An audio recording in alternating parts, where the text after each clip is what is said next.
So I'm doing some consulting work at a call center here in town, and during one of my training classes, after the class, a couple of the employees stayed around for a little while, and one of them looked very perplexed and very confused, like she didn't quite understand what I went over in the training class. So I walk up to her and I start asking her some questions, and I noticed that she's very pregnant.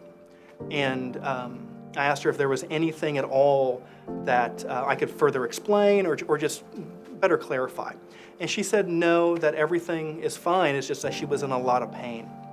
And my dry sense of humor kind of kicked in at this point, and so I look at her and I'm like, well, I hope I don't have to deliver a baby.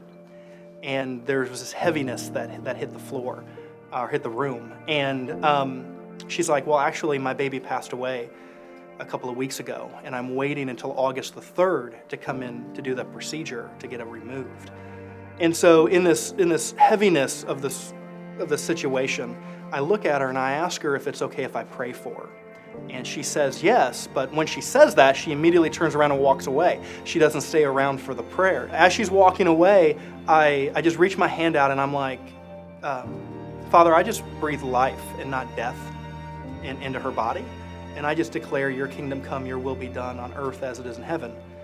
And as she's walking out, I collect my things, I go back out on the floor, and a couple of these supervisors come up and they talk about the fact I talked about the dead baby. And so now everybody knows that this has happened. And so I go up to the phones, I pull her off the phones, and I just want to reiterate with her that I'm terribly sorry, that I didn't mean to offend her or anything like that. And she said that that's okay, that, since this is her second time, it's fine. She's getting used to it. August the 3rd comes around, and she's supposed to be there at 6 o'clock in the morning to get this procedure taken care of. And it's 9 o'clock, and she's walking in the call center.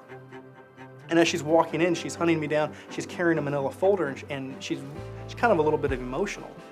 She tells me that at 6 o'clock in the morning, her and her husband went to the hospital to get this procedure taken care of. And when she walks in, the nurse connects all of these things to her, and the nurse finds a heartbeat. And the heartbeat was 149 beats per minute. So this is the first time they found a heartbeat in weeks.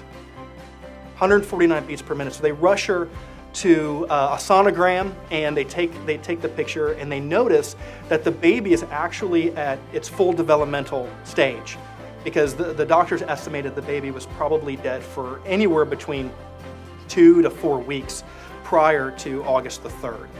God raised the dead in that womb. That baby was dead. It was her second child that she lost. She knew what that felt like. She knew the heartache and the despair. There was no way out. And God showed up at that moment, and just like that, activated life. His love for us is absolutely amazing.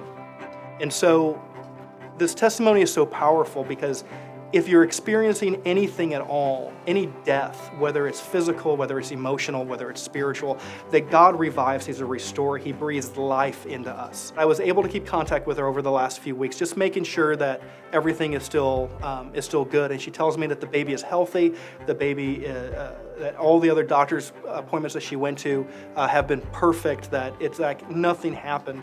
And so I asked her for evidence and proof. And she sent me this picture of the sonogram that they took at the hospital that shows the baby absolutely alive at 149 beats per minute. Our daddy is good.